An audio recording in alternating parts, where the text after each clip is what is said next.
વૈશ્વિક ધરોહર statue of unity Ektanagar ખાતે સરદાર વલ્લભભાઈ પટેલ સાહેબની વિરાટકાય પ્રતિમાના સાનિધ્યમાં નૈસર્ગિક વાતાવરણ વચ્ચે નાયબ વન સંરક્ષક અગ્નિશ્વર વ્યાસની પ્રેરણાદાયી ઉપસ્થિતિમાં આંતરરાષ્ટ્રીય યોગ દિવસની હોંશભેર ઉજવણી કરવામાં આવી હતી।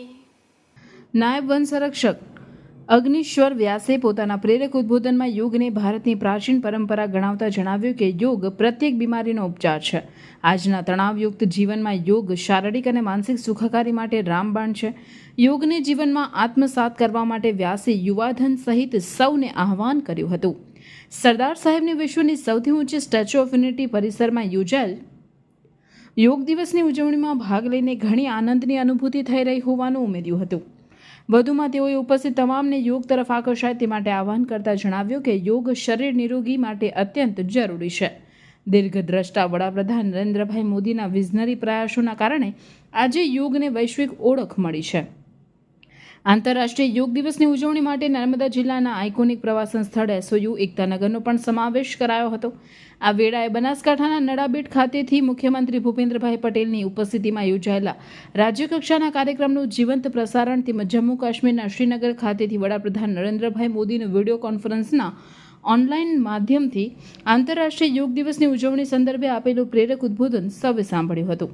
જ્યારે 10મા આંતરરાષ્ટ્રીય યોગ દિવસની નર્મદા જિલ્લા કક્ષાની ઉજવણી જિલ્લા કલેક્ટર શ્વેતા તિવતિયાની રાહબરીમાં રાજ્યમાં પ્રખ્યાત રાજપીપળાની Chhotubhai Purani degree college of physical education ખાતે જિલ્લા પંચાયતના પ્રમુખ ભીમસિંહભાઈ તડવી અને નાંદોદના ધારાસભ્ય ડોક્ટર દર્શનાબેન દેશમુખની ઉપસ્થિતિમાં સવારના સુપ્રભાતે ઉત્સાહ ઉમંગ સાથે યુવા વડીલ શાળા કોલેજના બાળકો અને કર્મયોગીઓ દ્વારા ઉજવણી કરાઈ હતી।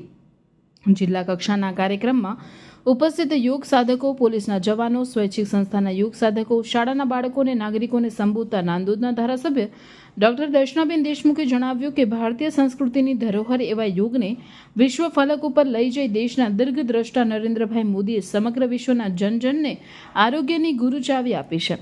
તેના કારણે જ આજે સમગ્ર વિશ્વ યોગ દિવસની ઉજવણી કરી રહ્યું છે। યોગને આપણા જીવનનો એક ભાગ બનાવી રોગોને ભગાવી તંદુરસ્ત જીવનશૈલી અપનાવીએ તેમ ધારાસભ્યએ ઉમેર્યું હતું।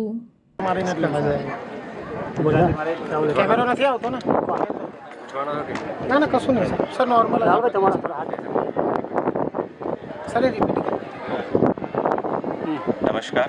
अंतर्राष्ट्रीय योग दिवस के अवसर पर आज statue of unity area development and tourism governance authority द्वारा हमारे स्टैच्यू ऑफ यूनिटी के प्रांगण में इस कार्यक्रम का आयोजन किया गया, जिसमें 800 से अधिक हमारे एसओयू परिवार के सदस्यों ने, स्थानिक पर्यटकों ने और ग्रामजनों ने इस कार्यक्रम में भाग लिया।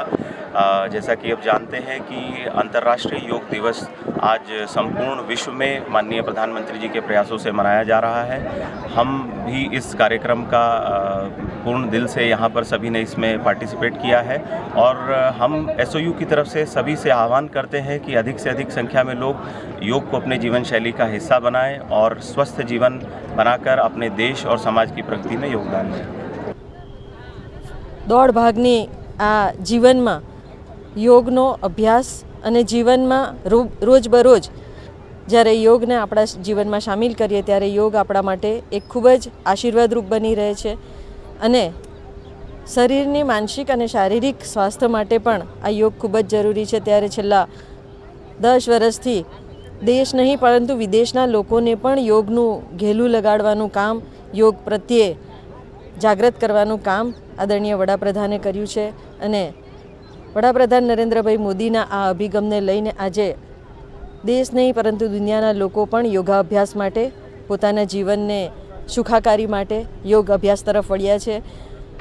આજે ખૂબ જ આનંદની વાત એવી છે કે જમ્મુ કાશ્મીરના લોકો પણ 40 થી 50 હજાર લોકો પણ આજે યોગ અભ્યાસમાં જોડાયા અને આજે વિશ્વ યોગ દિવસ નિમિત્તે આ દેશના સર્વે લોકો, સર્વે પ્રજાજનોને પણ સુખાકારી રહે અને સમૃદ્ધ બને એમનું જીવન એ માટેની યોગ દિવસ નિમિત્તે ખૂબ ખૂબ શુભકામનાઓ પાઠવું છું। અને આજે યોગ દિવસમાં બધા જ લોકો જોડાયા, જેમાં જિલ્લા વહીવટીતંત્ર, શહેરના અગ્રગણ્ય નાગરિકો, પ્રતિષ્ઠિત વડીલો, સમાજસેવી સંસ્થાઓ, તાલુકા અને મંડળ સુધી પણ આ યોગ અભ્યાસનો કાર્યક્રમ આજે યોગ દિવસ નિમિત્તે કરવામાં આવ્યો ત્યારે સૌને ખૂબ ખૂબ અભિનંદન પણ પાઠવું છું અને સૌનું જીવન સુખમય બને, આનંદમય બને, આરોગ્યપ્રદ બની રહે એવી શુભકામના પણ પાઠવું છું।